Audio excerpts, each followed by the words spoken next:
that door for me.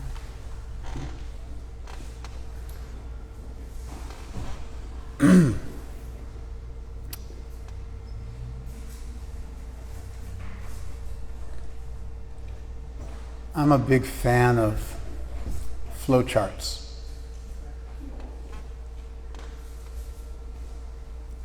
You guys all know what flowcharts are?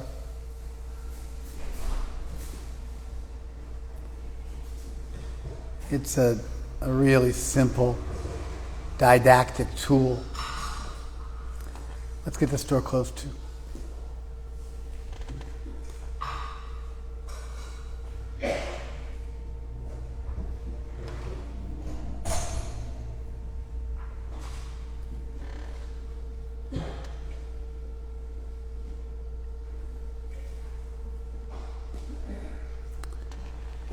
It's a real simple educational tool.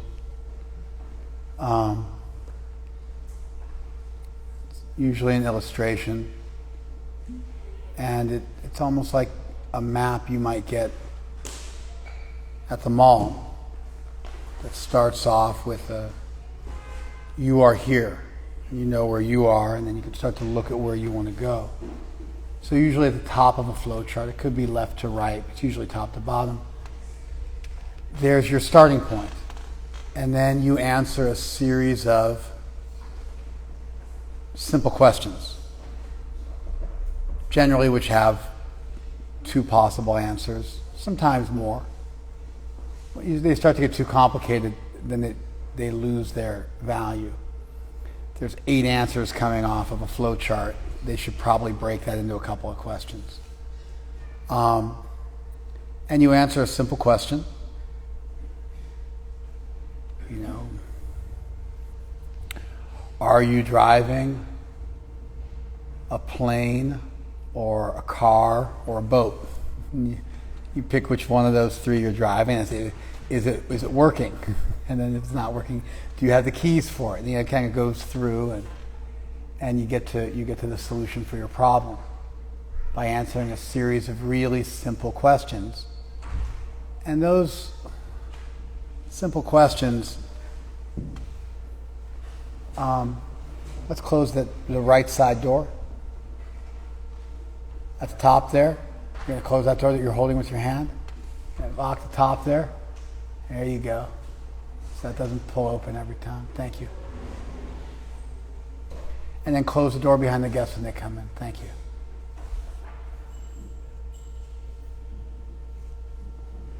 So back to flowcharts. By answering a number of really simple questions, just like if you go to an optometrist's office, they'll have you look through different lenses and they'll say, which one's better, this one or that one? This one or that one?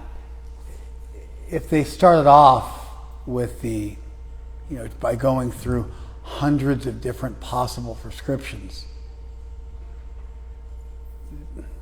you wouldn't be able to tell which one was for you and which one wasn't. It's too subtle. So they give you a number of really simple questions, and those questions narrow down the playing field, and they're able to quickly move you from being bewildered with the almost infinitude of possibilities to a clean diagnosis and prescription. Flowcharts are like that, but for anything. If they're well constructed, and am I this or am I that? Am I this or am I that? Am I this or am I that? And by breaking things down into bite-sized chunks and having somebody who's really smart put those questions into a flow so that they naturally the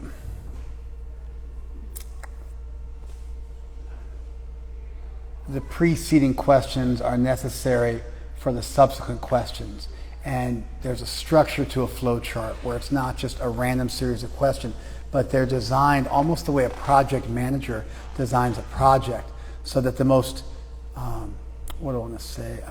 not introductory, not even primary, the most, not necessarily foundational.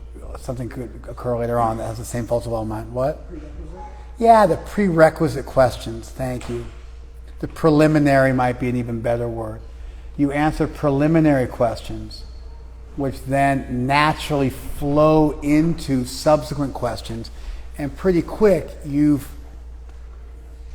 no longer in an unlimited universe with unlimited possible answers, but you've definitively gone down a road, and you've chosen that road, and you're able to get to a good, solid, logical, useful,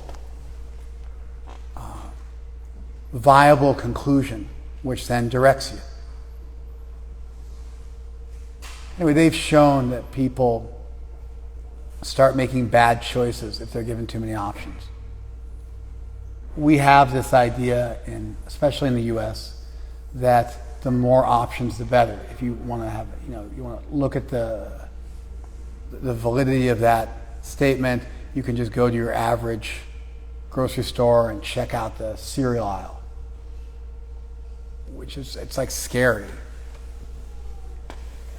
Even my menu at my restaurant, it's real simple. It's one page, and I'm trying to create a flow chart for my customers. Do you want a sandwich or a burger?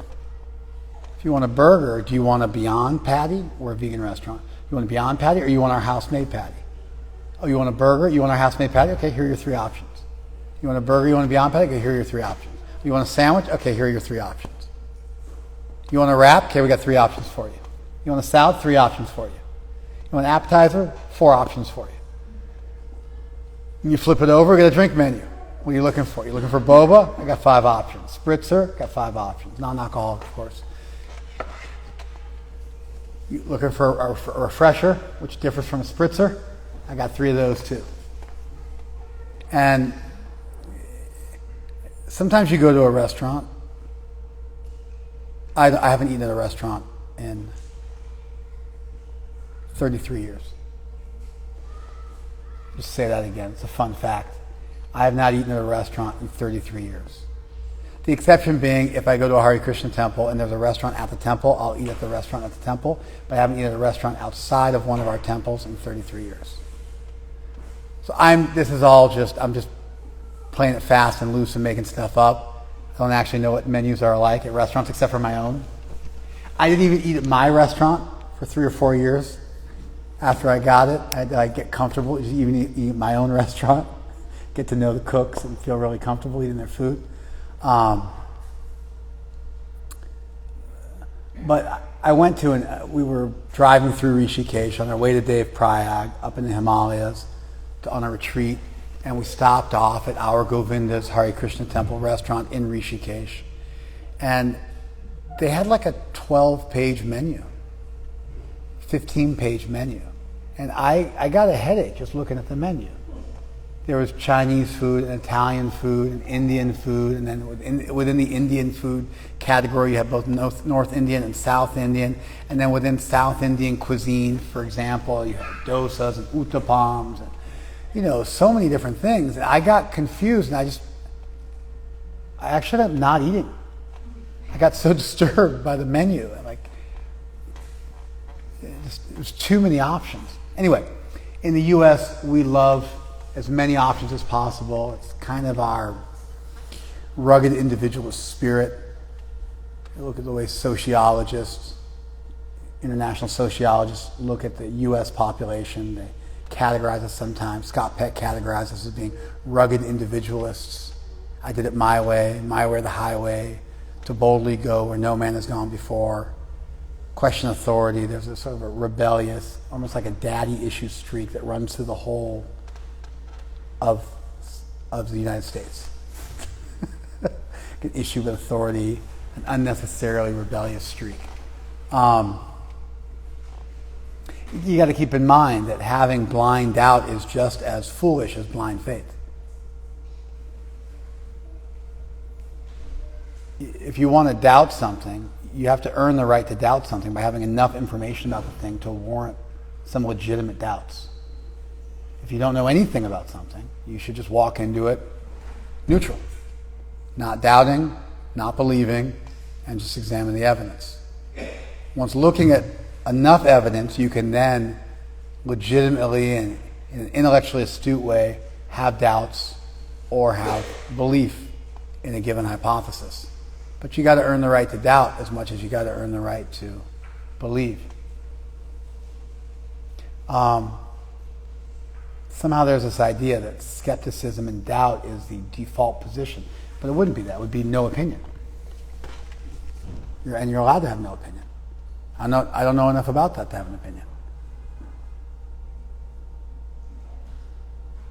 We should always reserve the right to have no opinion. Marcus Aurelius said that. And so oftentimes we feel like we need to take a position on everything, and you take a position, and then you end up being guilty of confirmation bias, and you look for evidence to support the really quick decision you made to like or dislike something. Human beings have been shown to do this. They did a study of generals in the military, and once the generals had formed an initial opinion, even based on no evidence, and they started giving those, this was in war games, and they started giving those generals evidence that would demonstrate that what they committed to was the wrong course of action, because they'd taken an initial position. They were asked, what's your initial position? Then they defended that initial position, and it took them 3, 4, 5 steps more. They had to get evidence after evidence after evidence to make them change their mind and reverse course, which of course, if it wasn't war games, it was actually wartime. It would be thousands of troops who died in the process before they would change their opinion. Whereas those generals who were not asked to form an opinion right out off the bat, they were able to quickly, within 1 or 2 steps, determine what the right course was and follow the lead that they were able to follow the lead that they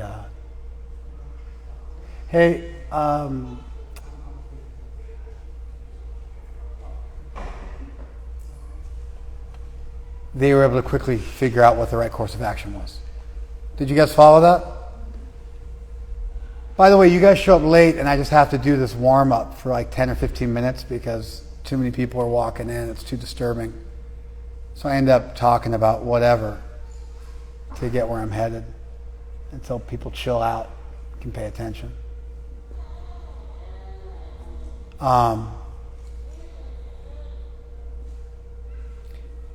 You need to earn the right to doubt.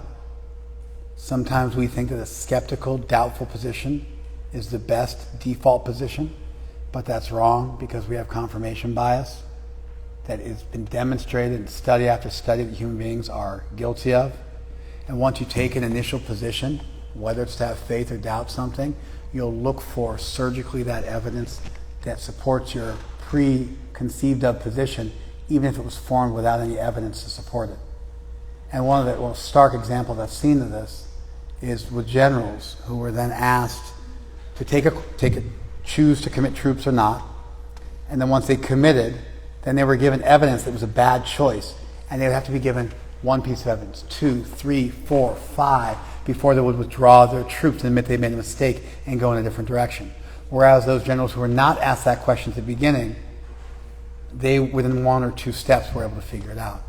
And that would translate to thousands, tens of thousands of lives lost if it wasn't a game, if it was actually a wartime situation, and those generals were doing what their job is, which is committing troops to a given offensive. Do you guys follow that? So we think the more choices, the better. They did a study of parents who had lost their children to a congenital heart defect who would only live for a couple of months. In France, if your child has a birth defect which is such that they will not live past 6 months, the state steps in and determines what the standard of care is, and they take it out of your hands.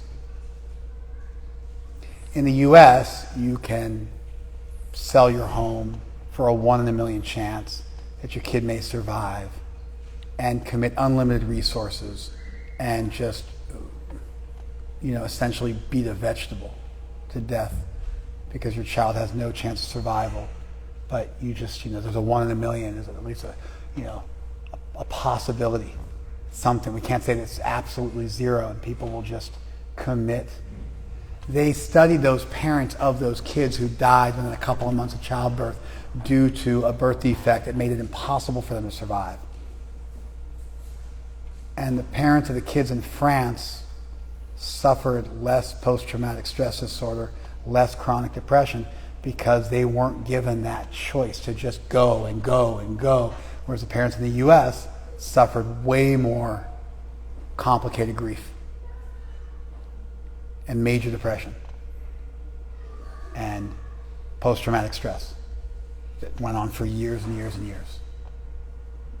So we think that the more choices we have, the better, but it's not actually true, because past a certain level of options, you start to make really poor decisions because you just don't have enough information and time and even brain substance to quantify and determine what's the best choice.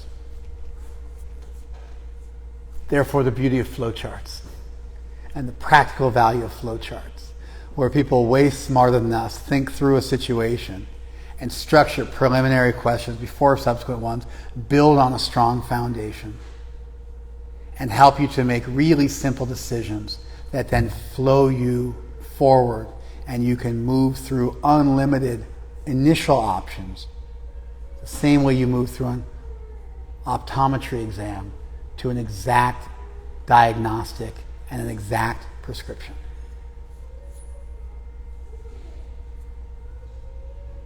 And because I hate just making a decision just to make a decision, I really appreciate when people take the trouble and the time to elegantly put forward a series of very simple questions that naturally lead to a conclusion.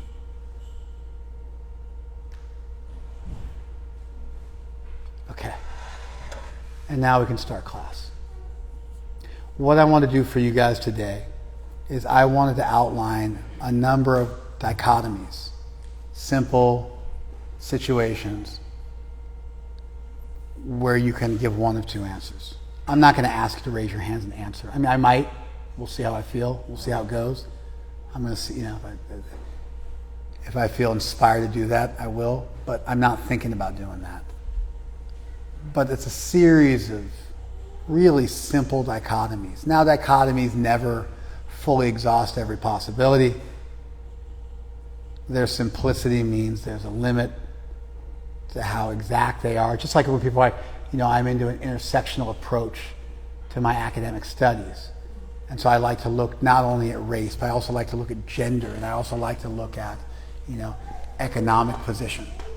Okay, great. Then you've privileged 3 items out of 150. And you've decided those are the 3 items, because ultimately every single person is a unique fingerprint-like intersection of unlimited variables. How'd your mother treat you? How'd your father treat you? Was it a single-family home? Where did you grow up in the world? Was the country you grew up in at war at the time you were born?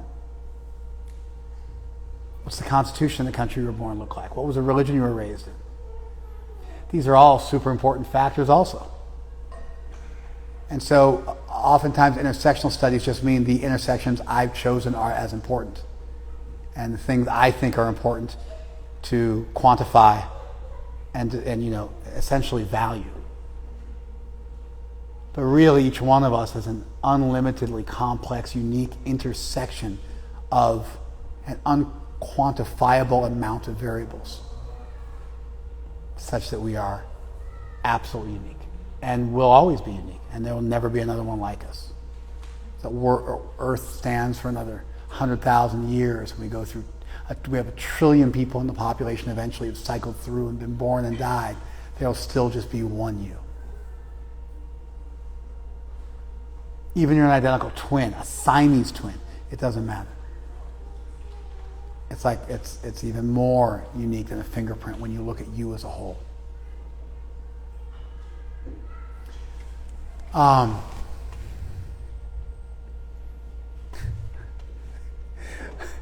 mean, even when you look at something like race. Okay, so you're Indian, but are you from North or South? How light or dark is your skin? Those are huge factors. But we come up with something like race, and we ignore the fact that within race there are so many subcategories. When you start to get into that, it gets really uncomfortable for people.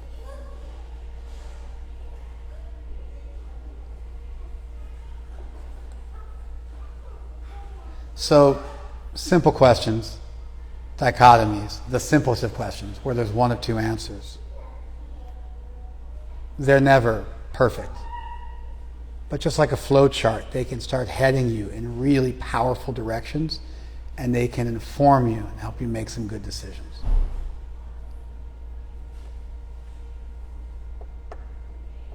All right, so without further ado, here we go.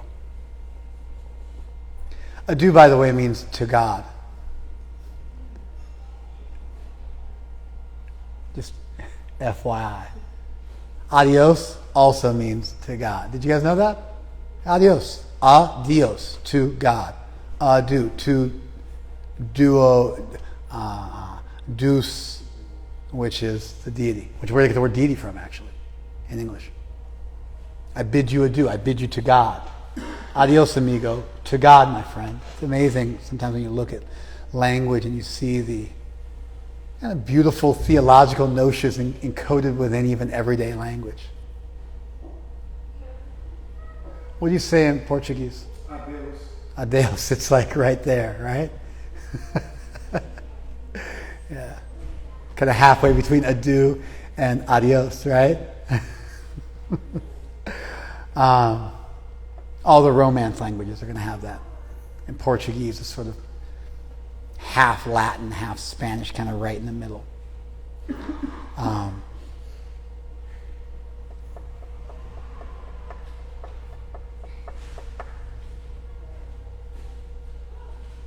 Well, I guess the first thing is, what kind of person do you want to be? There's two options. I'll outline them for you. You guys can think about what kind of person you want to be. You have base desires, the most primary of which is your desire to seek pleasure and avoid pain. And your desire to seek pleasure and avoid pain is no different than, let's say, a rat's desire to seek pleasure and avoid pain. And it's encoded in your amygdala and your other subcortical processes. And in this sense, we function very much like rats do. We are attracted to pleasant things. It's called rag in Sanskrit, or sankalpa. Things you're attracted to, things you choose, things you are naturally kind of that you move towards. And then there's things that repulse you. Dvesha in Sanskrit, or vikalpa. Attachment and aversion, likes and dislikes, attachment, attraction and repulsion. So that is the most primitive, base, animal level of reaction that you have. And you have that. You do an MRI, and that stuff shows up super clean on an MRI. Now, with the simplest of creatures, just if they're attracted to something, they just move towards it. They don't even think about it. They see a light, they move towards the light. They see a shadow, they move away from the shadow. There's an absolute simultaneous processing through their brain stem, which might just be a simple collection of cells, to the rest of their body, and they will move automatically without any necessary thought or contemplation. There is no elapse of time. As soon as they get the signal, they immediately move. Such animals don't survive that well because they have only one option. Sometimes it's good to lean into a difficult situation, and that'll increase your chances of survival, like a fight or flight response, where you could choose to run or freeze or fight. That requires you to make a choice. That means you have to feel fear. And that means that fear then allows you an interim gap in between the physical stimuli and the response, and that fear then gives you some possibilities. Rats have that, and so do we. But then we've got something that rats don't have. we have a prefrontal cortex, which is the super developed feature of human beings. Other animals have a simplistic form of it, but we have an unbelievably detailed and super sophisticated prefrontal cortex, which allows us to do several things that no other animal can do. We can engage in really heavy abstraction, and we can deeply think about the meaning of things and contemplate it. Now that can work against you, because you can have fear and then get neurotically obsessed with your fear and develop OCD and get all spun out. And so that prefrontal cortex is not a single-edged weapon. It's a double-edged weapon. It's incredibly powerful, and it can make you super dysfunctional and fill you with all sorts of mental disabilities and mental health issues.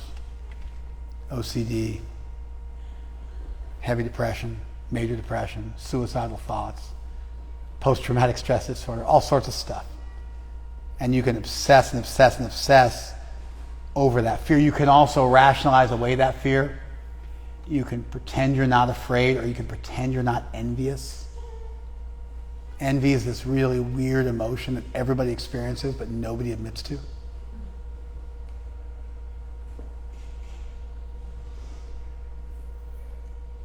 You see somebody else who's better than you at something, and you find it intolerable, and so instead of just admitting that, you hate them and critique them and find fault with them and get triggered by them and just vomit up all sorts of petty criticisms of them that just speak volumes about you but don't really tell you anything about the person you're criticizing.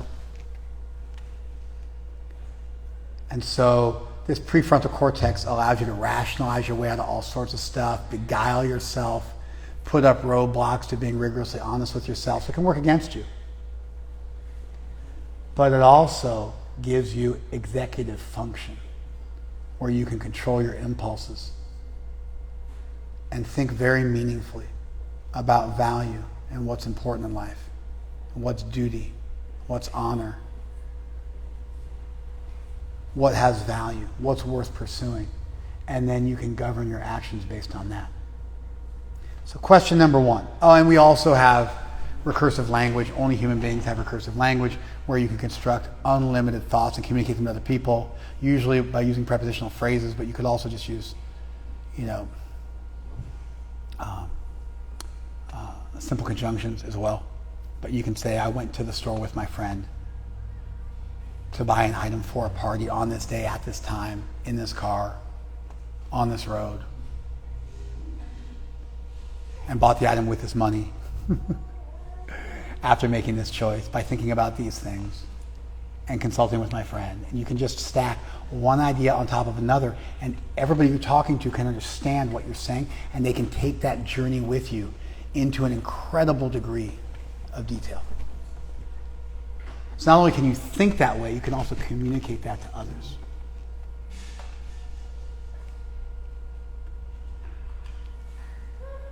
Or you can argue with people over petty issues that you don't even know online and look at pictures of cats and use your incredible processing power to do that. You also have that ability.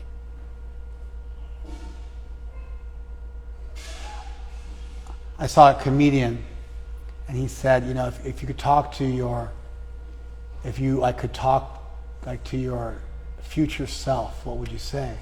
You'd say, in the future, you'll have all the pornography of the world on your phone.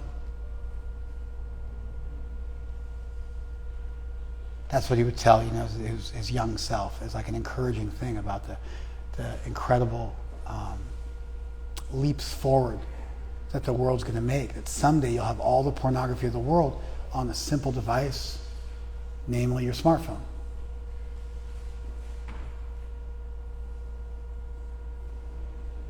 Like, what a pathetic piece of advice to give to your younger self. How about all the knowledge of the world will also be on that same device, and you can research anything you want to at almost a PhD level in 30 seconds. But instead, this is what people do with their freedom. They just drive really fast into a ditch and waste so much potential.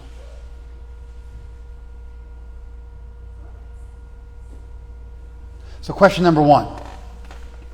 Do you want to A, be a super sophisticated rat with mental problems?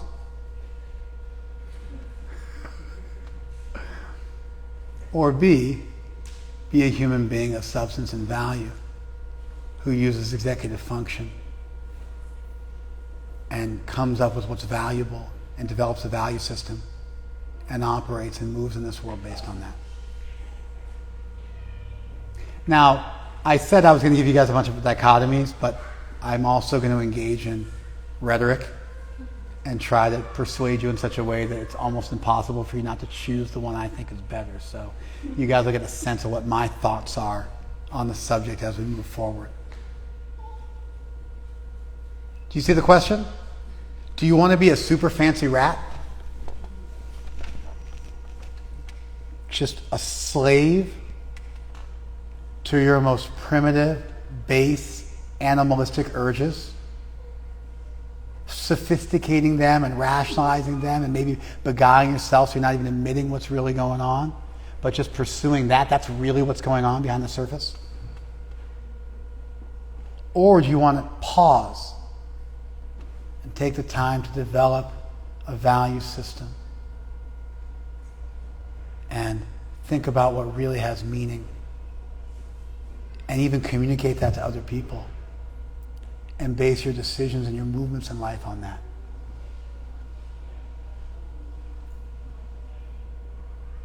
All right. I think dichotomy 1 is clear. That's dichotomy number 1. Here's another one. Do you want to live a life of ingratitude or a life of gratitude? Shakespeare describes ingratitude, thou marble-hearted fiend, in King Lear. And Chanakya Pandit says ingratitude is the most heinous of sins. Chanakya Pandit was India's version of Machiavelli. Cicero, the famous Roman Stoic, said that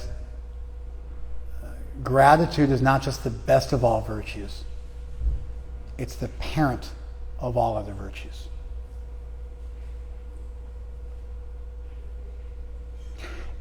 Ingratitude is the idea that everything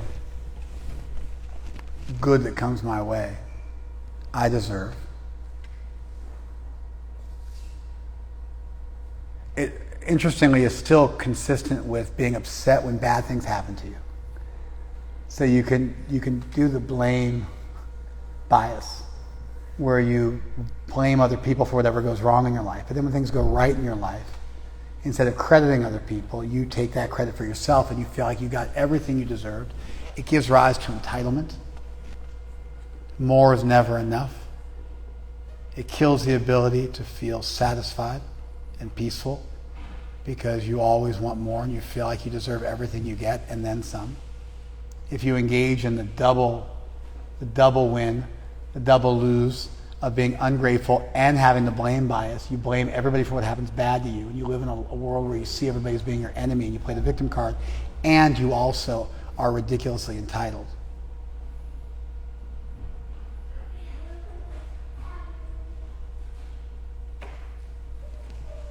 Narcissists are the ultimate ungrateful people.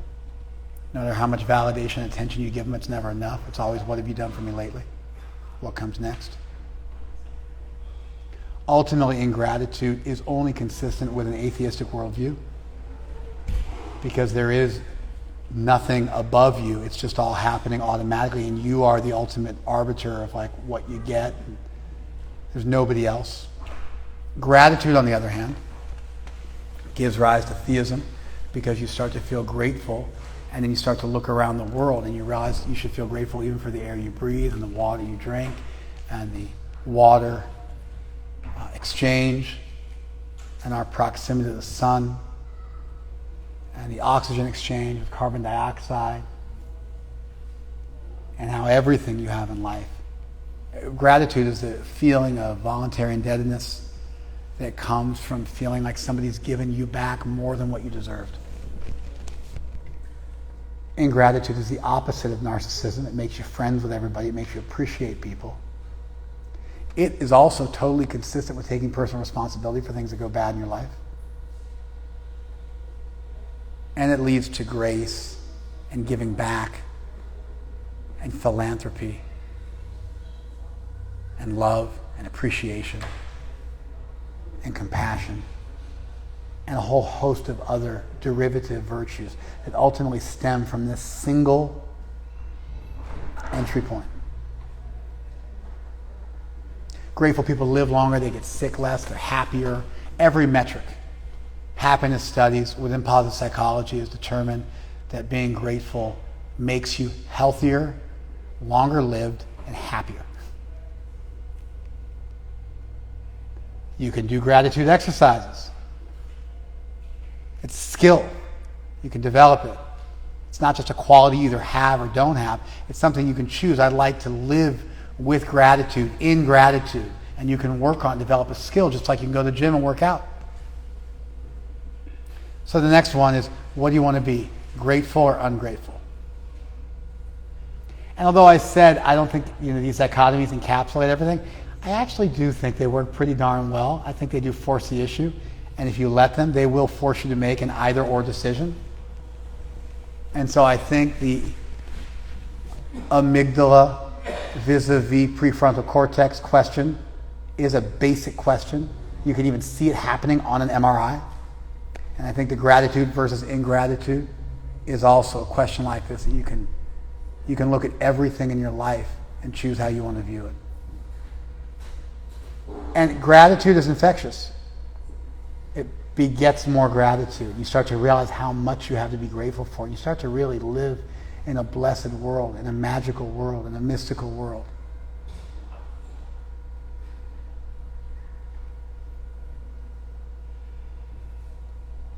So we got two dichotomies. A, rat versus person. And B, an ungrateful jerk versus a grateful and gracious angelic person. But I don't want to influence your decision at all or try to persuade you guys to pick A or B. So I'm just trying to dispassionately lay out just the facts, ma'am. Just the basics for you here. And I think that leads us to our last dichotomy for today. And that is, and I guess we'll segue into our verse today. The verse I want to look at today is Jayosmi, Vyavasayosmi, Sattvam Sattvavatamaham. Krishna says, I am truth amongst the truthful. I am victory and Vyavasayosmi. I am Vyavasai. I am Vyavasai. Vyavasai is a multivalent word in Sanskrit that has a number of different meanings. Just like the word love in English is an incredibly complex word. You go to other languages and you've got eros and agape or deseo and amor in Spanish. What do you got in Portuguese? Amor. And you had another word too? Is amor like platonic love or romantic love? Both. Do you also have a word which is more erotic? No? Te amo, te deseo, like in Spanish? You don't have a word like that? Okay. Oh. Bummer. English and apparently Portuguese have a catch-all frame. It's like, I love you. I'm loving it. I'm loving it. It was McDonald's campaign slogan a few years back. That somehow love, is... What, is your sister correcting you? Adore would come close. You could say, eu te adoro, or you could say eu te amo. They both are pointing to the same thing. There's no difference. They're merely synonyms. No, they're Like, let me give you an example. And forgive this, but you guys will appreciate my command of Romance languages. For instance, if you say that a girl is bonita, it means that she is pretty. If you say that the girl is linda, it literally means she's clean, but it means also she's fine. If you say guapa, it means she's beautiful. You know all these terms, right? If you say she's hermosa, hermosa means beautiful, but you could also say the sunset is hermosa. You follow? So the word hermosa in Spanish, it's used to convey personal beauty, like actual physical attractiveness, but it's also used in a very, very broad sense to talk about a mountain is beautiful, or a sunset is beautiful, or a concept, a philosophical idea is beautiful. However, the word lindo or bonito or guapo would not be used for that. So the words are all synonyms, but there are subtle distinctions in how the words are used in Spanish to communicate different things, such that some words would only be applicable in certain cases, but not in others. Did you follow that? So now that you understand that, the word adora yes. and amore, Yes. are those the exact synonyms? The word adorar sometimes are reserved to the deity. You can say, I can only adore if it's a deity, a sublime being. Gotcha, so it's more spiritual. Yes. Okay, so it's actually a word which is used primarily in a religious context. Yes. Interesting. That's great. That's good. Some people would say that it would be a sin for you to say you adore. I got it. Other than the deity. I got it. That's great. Yo tengo adoración por las deidades solamente. Like something like that? But the Portuguese version of that, right? Okay. You okay, buddy? Okay.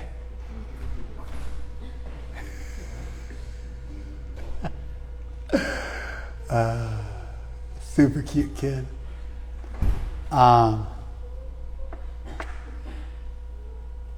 So the word love in English is a very multivalent word. It has a number of meanings. It can be used casually. You can say, I love a movie. You can say, I love God. And you can say, I love, vegan sandwiches at Higher Taste Cafe, best restaurant in Southern California. And the word love in all those usages is appropriate. But in other languages, sometimes they'll have separate words, eros and agape, or adorar y amor. You'll have different words which are used to communicate because those words, they want to highlight a difference between a spiritual, selfless, philanthropic love on one side, and on the other side, a selfish, personal, romantic, erotic love. Similarly, the word vyavasai in Sanskrit. Vyavasai. Can you guys say it with me? Vyavasai. Vyavasai has a number of, it's two prefixes, v and ava, and then the verbal root so. The verbal root so means to kill, but you almost never find it occurring on its own in Sanskrit. It always has prefixes in front of it. One, the primary one is ava, so you have avasai, avaso in all of its conjugations.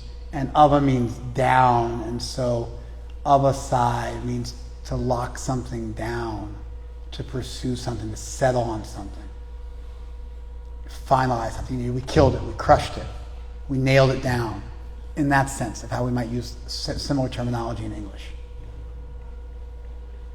Like, you finished opening your communist cooperative coffee shop, and I say, you guys killed it. That would be an appropriate thing to say. You guys crushed it. You guys locked it down. You guys nailed it down. In this way.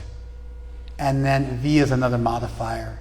And vyavasai in Sanskrit usually means determination. You've settled on something with your intention. And you find it used that way actually earlier in the Gita.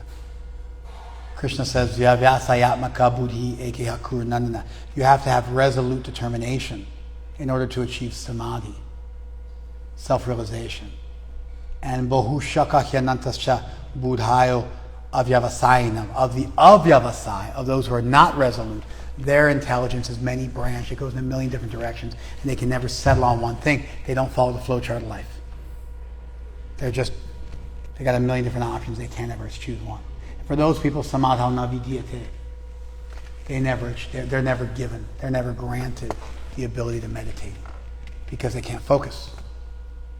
They're too all over the place and spun and rambling and non sequitur, jumping around like rabbits. They're with their rabbit-like mind. The word vyavasai is used here in a different context. Krishna says, Jayosmi, I'm victory.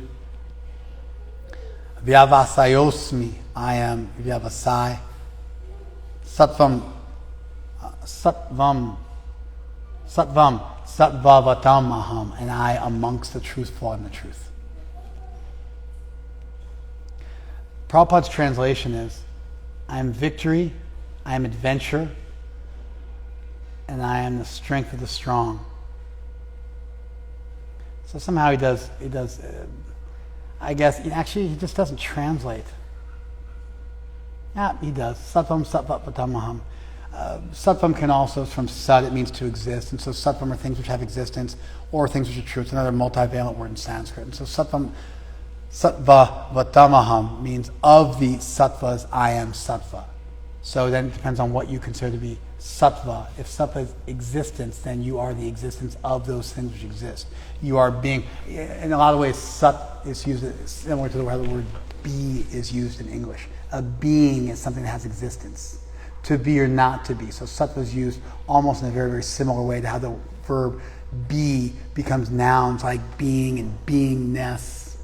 I am the beingness of all beings. Would be a great translation.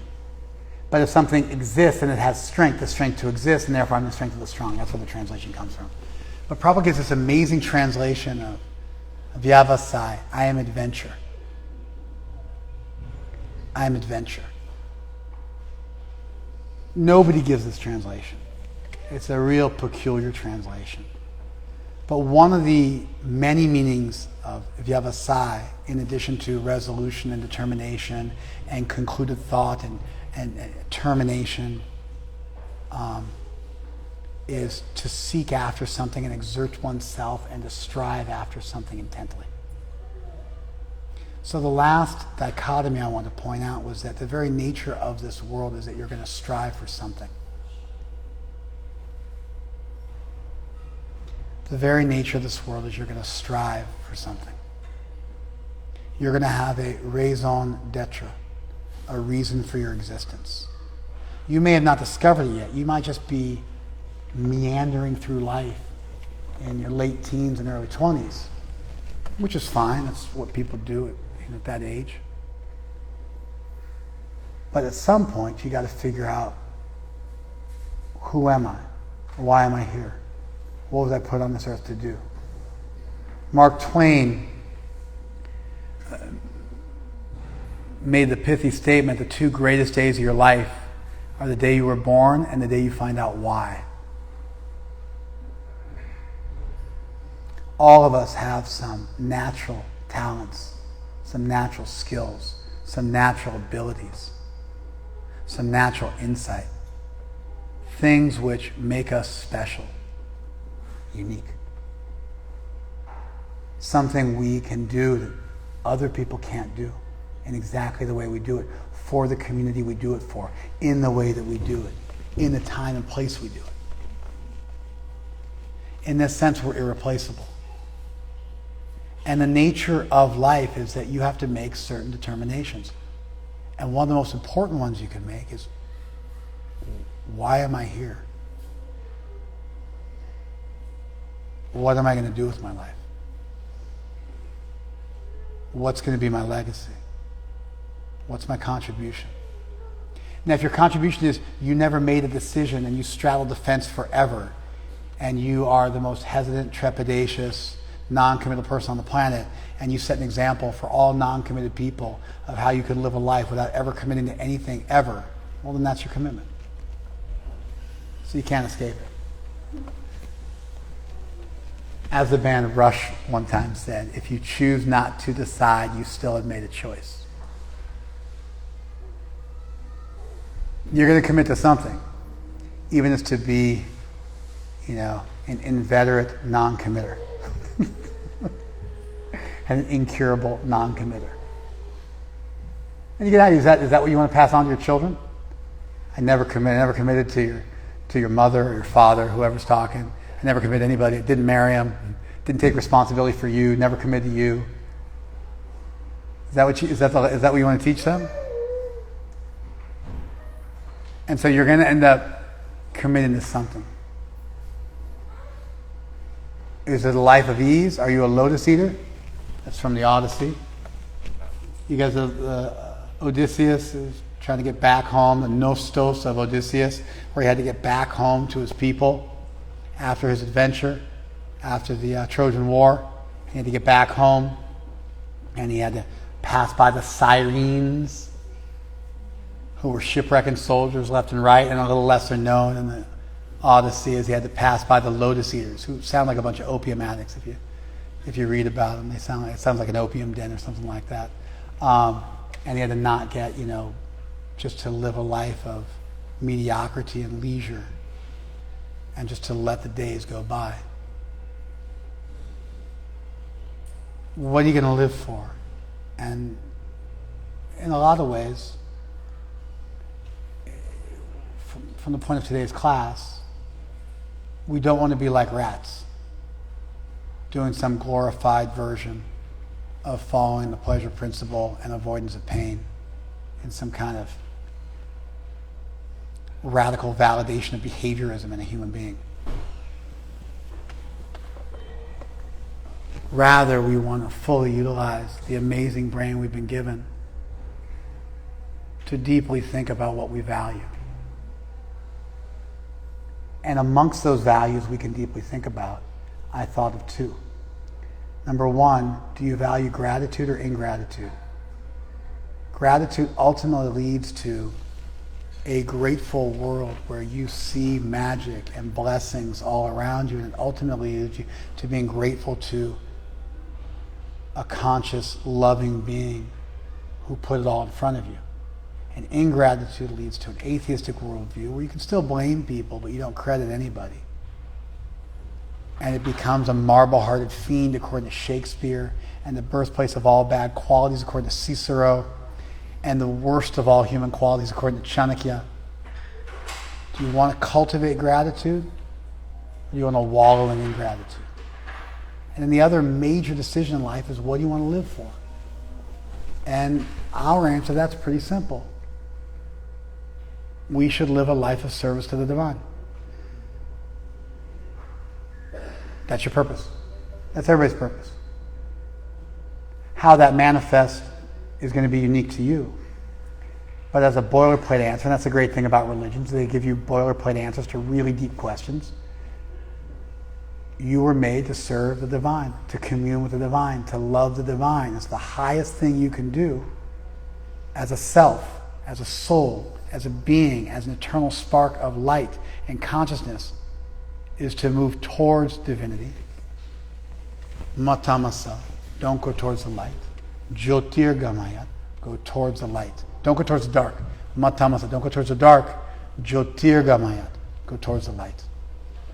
We can move towards our source, towards the divine, towards truth. And that's a life of adventure. You're going to have an adventure. It can be a dark adventure, a horror story, a total waste of time, living a life of, chronic mediocrity, living a life of temporary sensual pleasures, living a life of always taking the easy way out and going with the flow, which generally tends to find its lowest point pretty quickly. Or you can take the road less traveled and live a life of substance and purpose and service. And the highest service is service to the divine, which then automatically becomes service to everybody else, because that divine principle connects you to everything else, and now you find one thing to love and you love everything. You find one thing to know and you know everything. You find one thing to pursue and you pursue everything. You find one root to water and the whole tree flourishes. Because you found the thing which connects everything.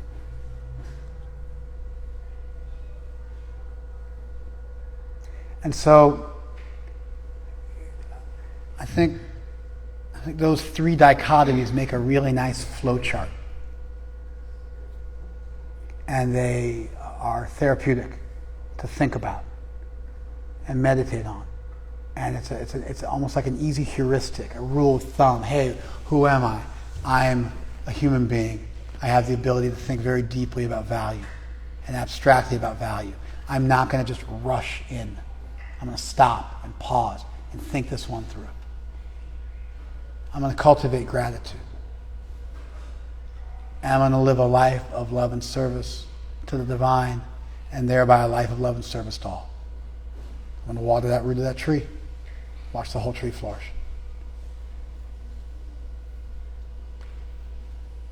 So what I was thinking about. I was thinking about the verse, these two words, Vyavasayosmi, I am adventure. I am a purpose-driven life. I am the search after truth. I am a life committed to truth. Interestingly, Vyavasai means, not only does it mean determination and resolution, it also means the exertion which comes subsequently. So the word Vyavasai is actually used in both ways in Sanskrit. Just like you use the word love as a noun and also as a verb, Vyavasai represents the precursor determination, which then results in the subsequent action. And it has both a cognitive and a behavioral feature. And it's a really complete word. So the word Vyavasai means I am that determination and the adventure and the desire that gets you on that adventure and the effort that goes into living that life of purpose. And I was thinking about it, and I met the Hare Krishna people when I was 15, 16. Joined this tribe by the time I was 17. I just turned 50. I spent 2/3 of my life, including my entire adult life, being a devotee, following the rules of a priest, following our 4 regular principles, chanting my japa every day. I spent my whole adult life doing this. And I feel daily like I'm on the greatest adventure. And just the skies are blue and there's just an infinitude of possibility in front of me. And I could die today and be happy. And I got a 4-year-old, so it's not like me dying today. It's not like I've raised my kids and married them all off. Like Premanjana over there. I still got to marry all of my children off, so I've still got some things left to do. But I could easily die today and be happy. I've lived a full life.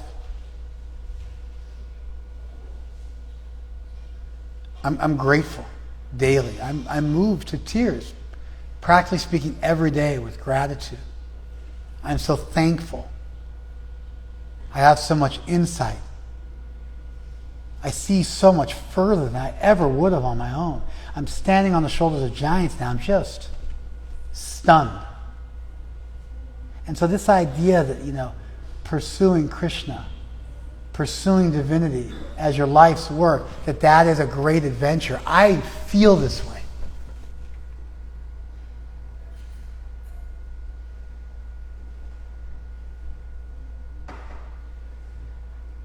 Okay. Thank you very much for your kind attention. We're going to do a little kirtan and then we'll have dinner. Thank you. Hare Krishna.